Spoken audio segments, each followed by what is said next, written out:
एक राज्य में सुरेंद्र सिंह नाम का राजा राज करता था। राजा बहुत ईमानदार था, लेकिन उसके मंत्री और उसके राज्य की प्रजा बहुत बेईमान थी। उसके राज्य में राजधर्म नहीं था। हर व्यक्ति अपना स्वार्थ सिद्ध करने के लिए दूसरे को लूटने का प्रयास करता था। राजा को इन बातों का पता था, क्योंकि इसी भ्रष्टाचार के कारण उसका राजकोष खाली होता जा रहा था। राजा किसी पर विश्वास नहीं कर पा रहा था, क्योंकि सभी बेईमान थे। उसी राज्य में एक ब्राह्मण रहता था। वह दिन रात पूजा पाठ में लगा रहता था। वह ब्राह्मण बहुत ईमानदार था, इसी कारण राज्य के लोग उसे अपना दुश्मन मानते थे। ब्राह्मण मंदिर में पूजा करने आने वाले लोगों से ईमानदारी और सच्चाई पर चलने की बात करता था, जो लोगों को समझ नहीं आती थी। एक दिन राजा उसी मंदिर में भगवान के दर्शन करने गया। राजा ने भगवान की पूजा कर वहां 5 सोने के सिक्के चढ़ाए।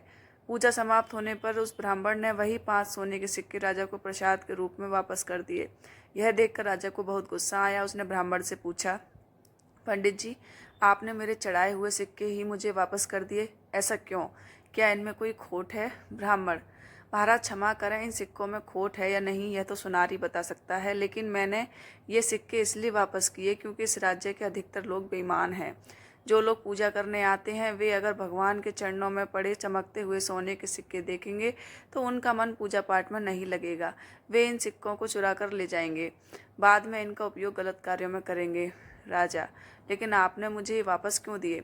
ब्राह्मण, राजन, ये सिक्के आपके राजकोष में रहेंगे तो किसी अच्छे कार्य में लगेंगे, क्योंकि मैं जानता हूँ आप बहुत ईमानदार हैं और आपका हर काम राज्य की भलाई के लिए ही होता है। राजा को ब्राह्मण की बात बहुत पसंद आई। राजा, हे ब्राह्मण देवता, मैं चाहता हूँ आप मेरे महल में पधारें। मुझे आपसे कुछ जरूरी सलाह करनी है।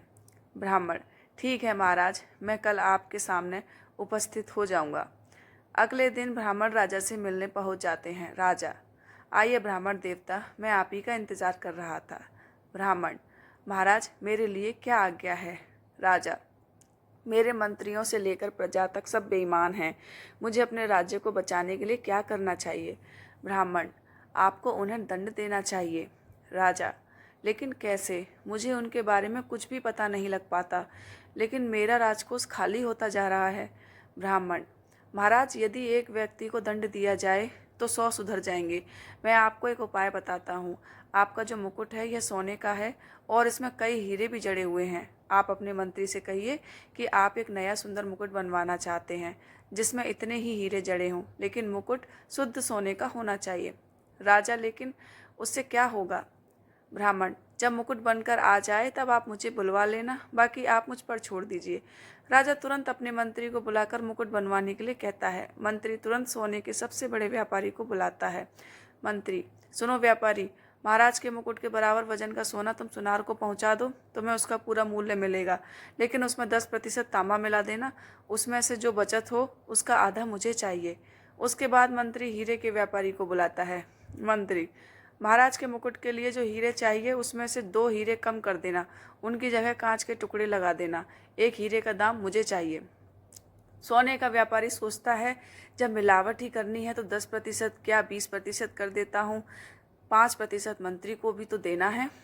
वही 20% तांबा मिलाकर सोना सुनार को भिजवा देता है। इसी तरह हीरे का व्यापारी भी 2 की जगह 4 हीरे कम देकर कांच के भेज देता है। सुनार जब देखता है कि इसमें तांबा मिला है और 4 हीरे नकली हैं, तो उसके मन में भी लालच आ जाता है। वह उसमें और मिलावट कर देता है और 2 हीरे निकालकर और नकली कांच के हीरे लगा देता है। उसके बाद वह उस सोने और हीरों को अपने कारीगर को बनाने के लिए दे देता है।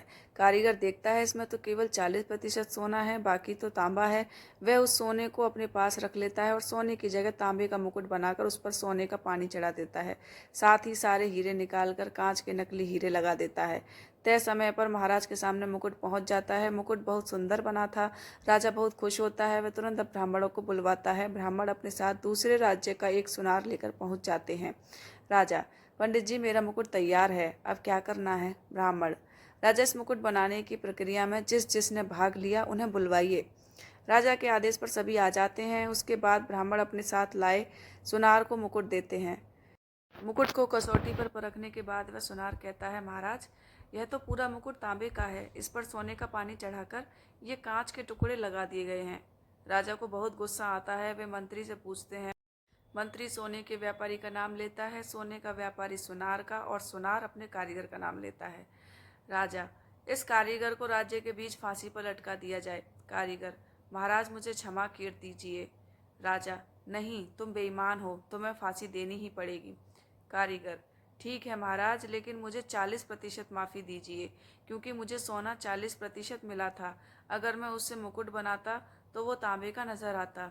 इस तरह कारीगर सुनार सोने के व्यापारी की, सोने का व्यापारी हीरे के व्यापारी की, और दोनों मिलकर मंत्री की पोल खोल देते हैं। राजा: इन सबको कल सुबह राज्य के बीच में फांसी दे दी जाए।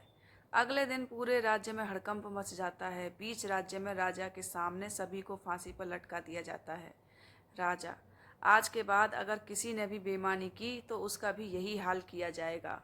राजा: ब्राह्मण देवता, मैं आपको मंत्री पद देना चाहता हूँ। आज से राज्य के सारे फैसले मैं आपके परामर्श से लूँगा।